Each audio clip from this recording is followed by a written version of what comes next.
Pawn or mastermind? Jealous brother or calculated revenge seeker? These are the tidy, dramatic little boxes commentators like Shauna want to stuff Prince Harry into. It's a comfortable narrative for them. It requires no real thought, no deeper analysis of the systems at play. Shauna's take, like so many we hear, isn't just misplaced. It's a profound failure of imagination and a willful ignorance of the evidence. Today, we're not just going to challenge that take. We're going to dismantle it.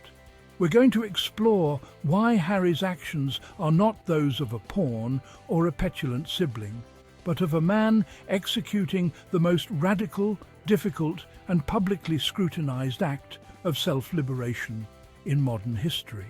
Let's tackle the useful pawn theory first. The idea that Harry, a man who spent 38 years inside one of the most complex institutions on Earth, a decorated army officer who served 2 tours in Afghanistan, is too naive to understand his own actions, is frankly insulting. Shauna and her ilk paint a picture of him being manipulated by shadowy lobby groups or his wife's Hollywood agenda. But ask yourself this: who is the real pawn in this scenario? The pawn is the person who unquestioningly parrots the narrative of the institution. The pawn is the one who dismisses claims of mental anguish, suicidal ideation, and racial bias as drama or a media strategy. Harry isn't the pawn. He's the player who left the board because he saw the game was rigged. He looked at a centuries-old system, a system that chews up and spits out human beings for the sake of the firm, and said, no more. He didn't join a new game. He exposed the rules of the old one. When he speaks about mental health in his Apple TV series or in his interviews, he's not reading from a lobby group script. He's speaking from the devastating experience of being a 12-year-old boy who had to walk behind his mother's coffin, plastering a blank expression on his face while the world's media lenses zoomed in, and being told by the system never to show emotion in public. His work isn't him being used. It's him using his own pain as a catalyst for a global conversation. To call him a pawn is to strip him of his agency, his intellect, and his very personal trauma. The idea that Prince Harry is merely a pawn ignores his own agency. He's lived under extraordinary pressure, yet his choices show conviction, not passivity. Harry served in Afghanistan, founded the Invictus Games, and has consistently acted on his beliefs. To suggest he's incapable of independent thought ignores the evidence of his adult life. Leaving the royal institution is a profound act, requiring courage few can comprehend. It's not a casual decision, nor one made lightly or under simple influence. The narrative of manipulation absolves the system of blame, shifting focus to personal drama instead of institutional critique. But what if Harry's actions are a demonstration of strength, not weakness? His departure is not capitulation. It's leadership over his own life. To see him as a pawn is to underestimate the internal struggle and conviction behind his choices. The pawn theory is the most dismissive label of all, reducing Harry to an object controlled by Meghan Markle. This narrative is simplistic and often tinged with misogyny, casting a supportive husband as weak.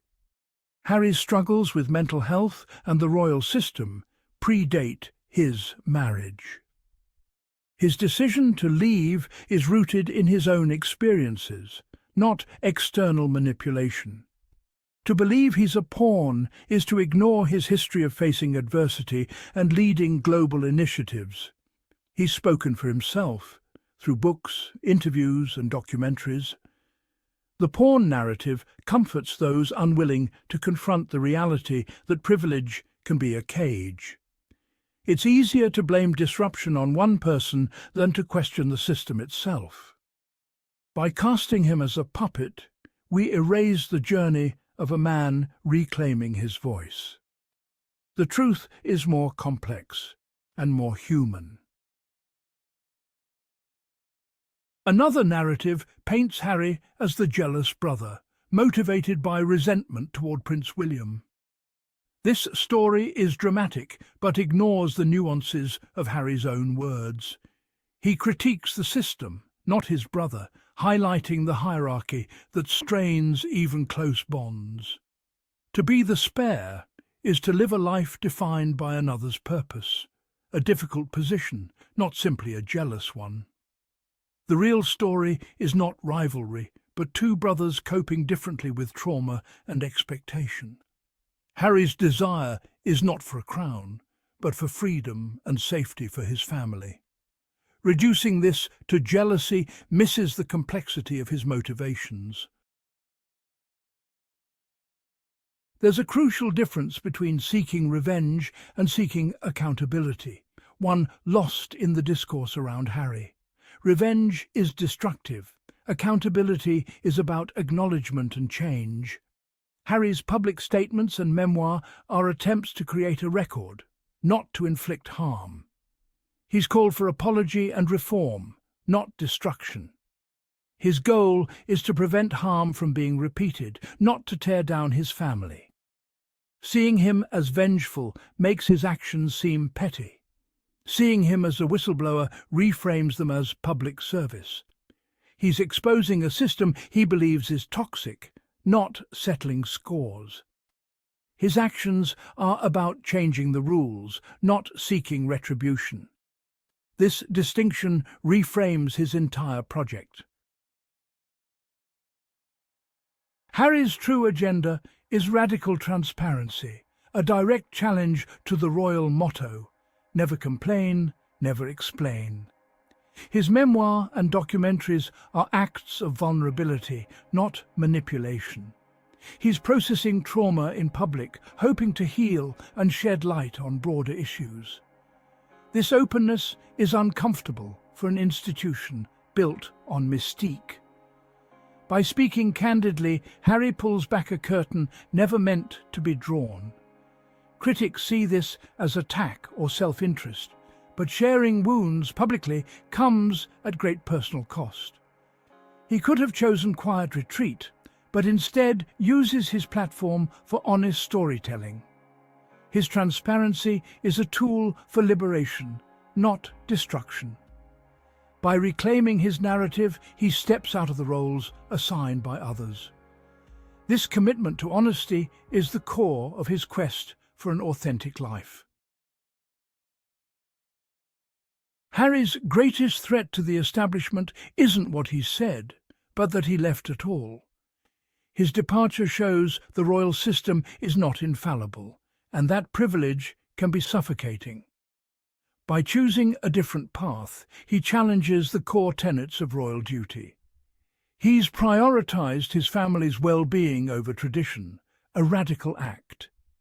This disrupts the media's familiar royal script, forcing commentators to recast him as villain or traitor. His real crime is refusing to be silent. By walking away, he proves there's life beyond the palace, a purposeful, free life. His example is a testament that no tradition is worth sacrificing one's humanity. It's time to move beyond simplistic labels. Harry is not a pawn or villain, but a man who made a courageous choice for his well-being and family. His journey is about breaking free and seeking authenticity, not playing a role for public consumption. He's a husband, father, and veteran, trying to protect his loved ones and find new ways to serve. His actions are not betrayal, but acts of self-love and courage. The real revelation in today's newspaper reports isn't about Prince Harry's agenda. It's about our own. Do we side with the institution that demands silence and sacrifice? Or do we side with the individual who chose his wife's mental health, his children's privacy, and his own sanity over duty, tradition, and a crown. Prince Harry isn't a pawn in a lobby's game. He's a mirror. And what people like Shauna see reflected back is their own uncomfortable choice: to cling to the fairy tale or to have the courage, like Harry, to wake up.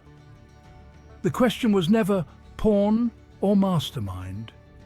The real question is, when will we finally see him for who he is? A man who chose to be a human being over being a prince.